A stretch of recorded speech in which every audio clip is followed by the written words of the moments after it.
Welcome back to Create Cell Bank. This is an introduction to mental processes, including visualization, problem solving, etc.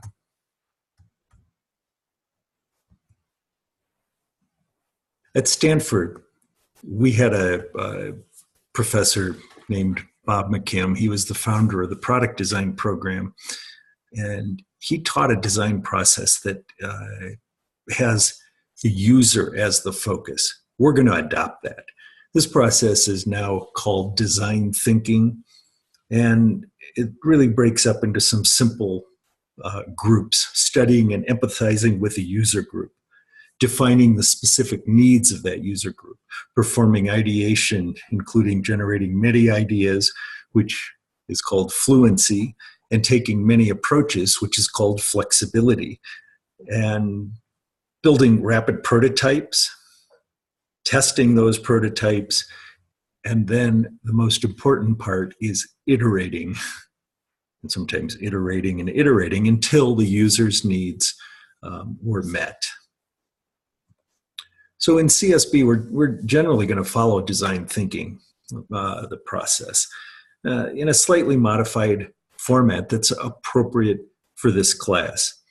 So we're going to go through some visual thinking and ideation processes right now. And we're going to start with the 9 dots problem. It's a 3x3 array. There it is down in the lower right corner. And your goal is to draw 4 lines without lifting your finger, pen, or pencil and go through all 9 dots. Now, before you put pen to paper, try to solve this problem in your head with your eyes closed. Okay, 9 dots, 4 lines. Pretty easy to do it with 5 lines. 4 becomes a little bit more difficult. So on the next page, you can cut the page in half and have 2 shots at doing it, or print out 2 copies and have 4, etc. And you just stare at the 3x3 array and think, how could I put 4 lines without lifting my pencil that would go through all 9 dots? So take some time and think about that. I'm going to pause the video while you think about it.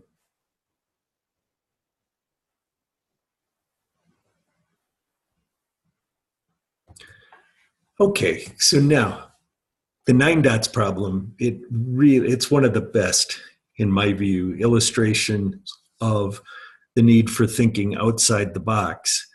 Because for most of us, our brains will impose artificial constraints on the boundaries of a problem that we have to solve.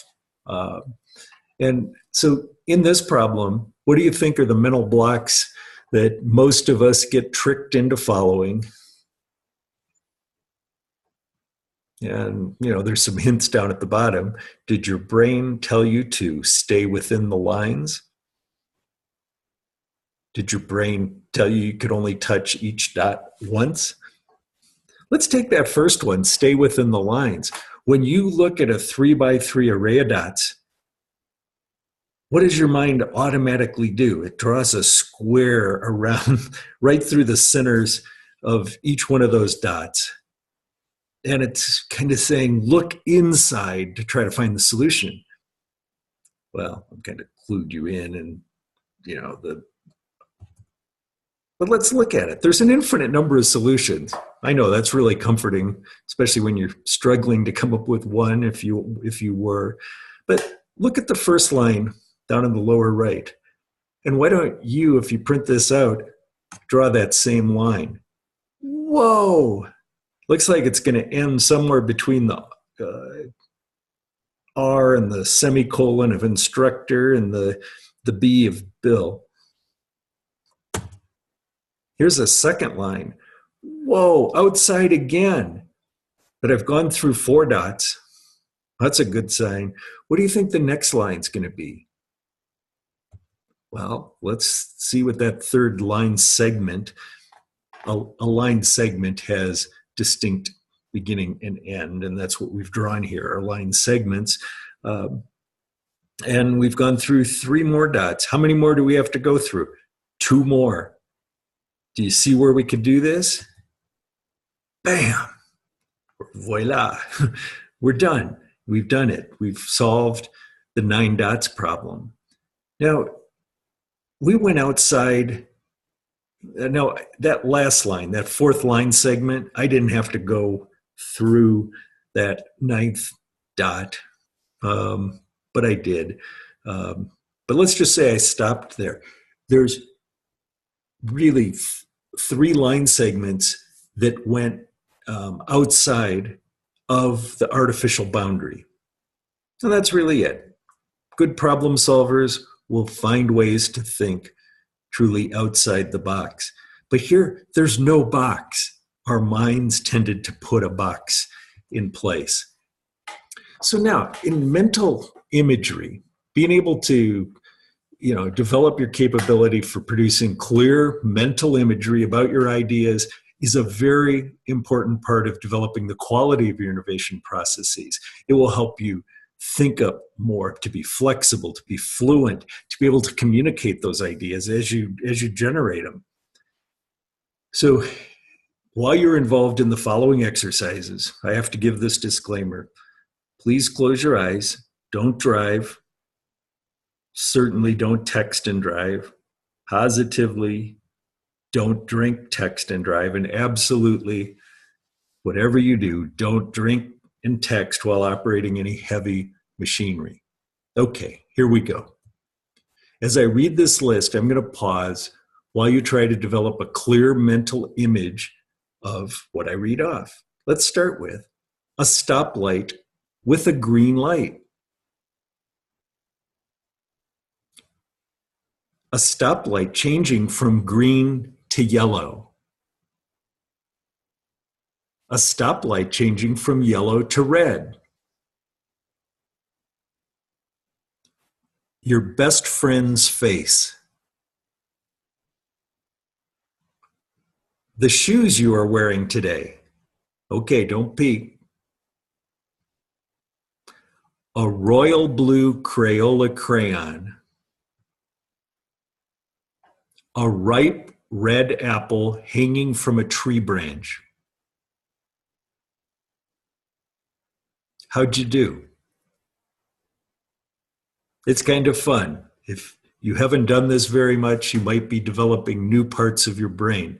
Once you take Create Cell Bank, your brain probably will not be the same as it was before, because you are going to develop some thinking processes, visualization processes that you might not have had before. Let's take it to another level. So I'm going to read this list, and it requires you to use and utilize some additional senses with your imagination. Now, the sound of thunder, the taste of hot pepper, a soft New Mexico breeze on your face, the taste of an apple, the taste of salt, the sound of a cough, the sound of a friend saying your name. How did you do on those? You're using other parts of your brain as well as just the visualization part. Let's take it a step further. I invented a GlideSuit visualization. And I did this because let's just imagine right now that you've designed a new product called the GlideSuit. And this GlideSuit enables a person to effortlessly glide for long distances, and that you've made a prototype to test.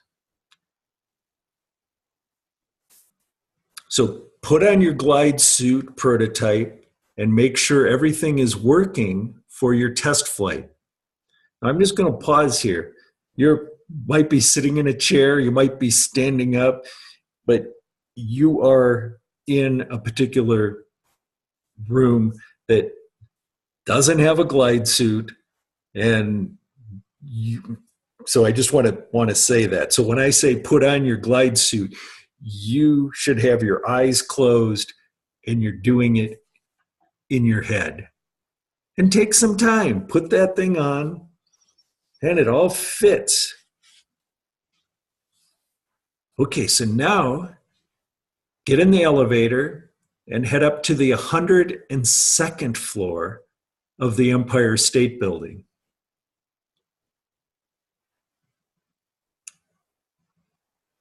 The doors open and you see some stairs, and you go walk up to the private 103rd floor balcony. A guard opens the door and you step out. Instantly, you feel the cool wind in your face. You hear the New York City traffic far below. You notice that there's no fence, only about a 30-inch ledge. Well, you're here to test this thing. So you place your left foot onto the ledge and you make sure you're balanced. Good balance. A gust of wind causes you to wobble a little bit, but you bend your knees and keep balanced. You step up and put your right foot next to your left and make sure you're balanced again. You test, you flex your knees. Everything's good. You look out and you see the magnificent New York City skyline. You look down and you see tiny taxis going along 103 floors below. Of course, since this is 2019, you pause to take a selfie, making sure you keep your balance in the wind. And of course, you got to hold your phone firmly. You take a deep breath. Count 3, 2, 1, and you jump.